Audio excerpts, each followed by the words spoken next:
कैसे आप ये सवाल खड़ा कर सकते हैं कि राजनीति के लिए सिर्फ नरेंद्र मोदी ही राजनीति कर रहे हैं? क्या कन्हैया कुमार राजनीति नहीं कर रहे हैं? क्या लालू यादव राजनीति नहीं कर रहे हैं? जवाब सुनते मैं ये बात स्वीकार कर रहा हूं कि मैं राजनीति कर रहा हूं और मैं वामपंथी राजनीति कर रहा हूं। मैं मैडम से और उनके जो मास्टर हैं उनसे अपील करता हूं कि वो भी ये स्वीकार करें कि वो राजनीति कर रहे हैं और वो नाथूराम पंथी राजनीति कर रहे हैं। यही बात है, इसको स्वीकार कर लीजिए। कन्हैया, आजाद कश्मीर पे आप क्या कहेंगे? आजाद कश्मीर कहाँ है? नहीं, नारे लगते हैं, आपकी क्या प्रतिक्रिया है उस पे? आजाद कश्मीर जब मैं कह रहा हूं कि मैं संविधान को मानता हूं तो इस देश की एकता और अखंडता में भी भरोसा करता हूं। अपने मन में ही सपना आया, कुछ मान लिए, ऐसे नहीं होता है। तो आप आज कहिए कि कश्मीर भारत का इंटीग्रल हिस्सा है। ये आपके ये इसमें कहने की बात है? नहीं, तो आप नहीं कहती हैं क्या? हम तो कहते हैं। आप मानते हैं कि नहीं मानते हैं? हम तो मानते हैं। तो आप बोलिए कि कश्मीर भारत का हिस्सा है। कश्मीर भारत का हिस्सा है। मैं आपकी बात का पूर्णतः समर्थन करता हूँ। पर आप क्यों नहीं कह पाते? आप क्यों नहीं कह पाते? कन्हैया, मुझे आपकी बात को रिपीट करने का मन कर रहा है। हाँ। एक मिनट अवधेश बाबू, मुझे आपकी बात रिपीट करने का मन कर रहा है। जो आपने गुंजा के साथ किया वो मैं आपके साथ खेलना चाहता हूँ। एक बार आप कहिए, क्या कश्मीर भारत का अटूट हिस्सा है? कश्मीर से लेकर के कन्याकुमारी तक सब भारत का अटूट हिस्सा है। जम्मू कश्मीर भारत का अभिन्न अंग है। जम्मू कश्मीर भारत का अभिन्न अंग है। बिल्कुल है, इसमें कोई दो राय थोड़ी है। कहिए ना इसको। है, As it is कोर्ट में बोल दीजिए, ये मैं बोलूंगा। मैं कहिए तो मैं गर्दन में लटका के घूमूं।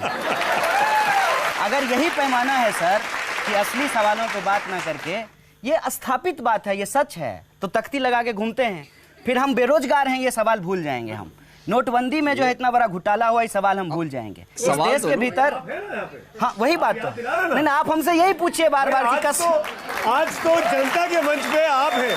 आप हमसे बार बार यही सवाल पूछिए। आज जनता के मंच पे आप हैं तो आपको जवाब देना है। देश को जवाब दो। कन्हैया भाई, बोल देता हूँ, फिर सर का सवाल लीजिएगा। हम यही कह रहे हैं कि आप हमसे बार बार यही पूछ करके कि आप देशभक्त हैं कि नहीं है, कश्मीर भारत का अभिन्न हिस्सा है कि नहीं है, आप अर्बन नक्सल हैं कि नहीं है, मेरे इस सवाल को भटका देना चाहते हैं कि आज 2 करोड़ नौकरी क्यों नहीं है। ये सवाल है सर। ये असली मुद्दे देश के कन्हैया कुमार तय करेंगे। नहीं, जनता का सवाल, जनता का मुद्दा है ये।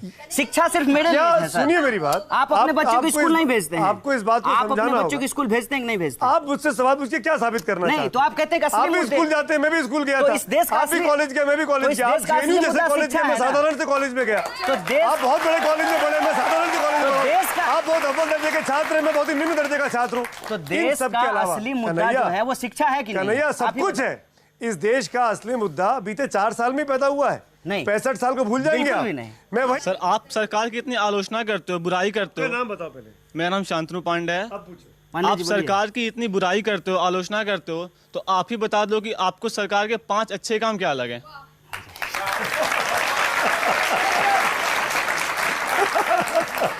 सरकार का यदि आप कहेंगे कि अच्छा काम, वो सरकार बनने से पहले हमको अच्छा लग रहा था। जैसे सुन लीजिए, जब ये कहा गया कि मोदी जी चाय बेचने वाला का बच्चा है, तो मैं बहुत खुश हुआ कि इस देश में लोकतंत्र की वो ताकत है कि चाय बेचने वाला का बच्चा भी देश का प्रधानमंत्री बन सकता है। लेकिन जब वो सरकार बन करके आए, उन्होंने चाय वाले के कुछ नहीं किया चाय बेचने वालों के लिए, तो मैं उनसे दुखी हो गया। दूसरा सवाल, वो कहते हैं कि मेरी माँ बर्तन मांजती थी, मेरी माँ भी आंगनबाड़ी में काम करती है। इसको मार्केटिंग करने का सवाल नहीं है। सरकार जो है, सरकार जिस तरीके से मार्केटिंग की है वो सुन करके बहुत अच्छा लगता है। डिजिटल इंडिया हो, स्टार्टअप इंडिया हो, स्टैंड अप इंडिया हो, सुनने में बहुत अच्छा लगता है। लेकिन सरकार ग्राउंड पे एक भी ऐसा काम नहीं किया है जो हमको अच्छा लगे। तो इनसे भी व्यक्तिगत सवाल आप ये कह सकते थे कि मुझे एक भी काम अच्छा नहीं लगा। हाँ तो कहते ये कह देते थे ना। नहीं, व्यक्तिगत आक्षेप जो लगाना है ये जरा थोड़ा दुख की बात है। लेकिन मैं एक सुन लीजिए, आप सामाजिक समानता की इन्होंने आज बहुत बात करी है, तो इनसे ये पूछा जाए कि इन्हीं की पार्टी के, अभी इन्होंने सीपीआई ज्वाइन कर लिया है, तो इन्हीं की पार्टी के इनके बहुत ही करीबी मित्र लोग हैं जिन्होंने इन पे और इनके संगठन पे जातिवाद का आरोप लगाते हुए जो है त्यागपत्र दिया है और कहा है कि हम पार्टी तक छोड़ रहे हैं। तो उस विषय में ये क्या कहना, क्योंकि व्यक्तिगत इन्होंने आक्षेप लगाने शुरू किए जल्दी से। तो 10 सेकंड। उस विषय में हमने पहले ही कह दिया है कि इस देश के भीतर जब भी कोई आंदोलन खड़ा होता है तो उस आंदोलन को भीतर से तोड़ा जाता है। हार्दिक पटेल के साथियों को बीजेपी के नेता पैसा दे रहे थे, उसका वीडियो आया था, याद है ना आपको? चुनाव, जब गुजरात का चुनाव हो रहा था, और जब गुजरात का चुनाव खत्म हो गया है तो उस हार्दिक पटेल के साथी की कोई बात नहीं हो रही है।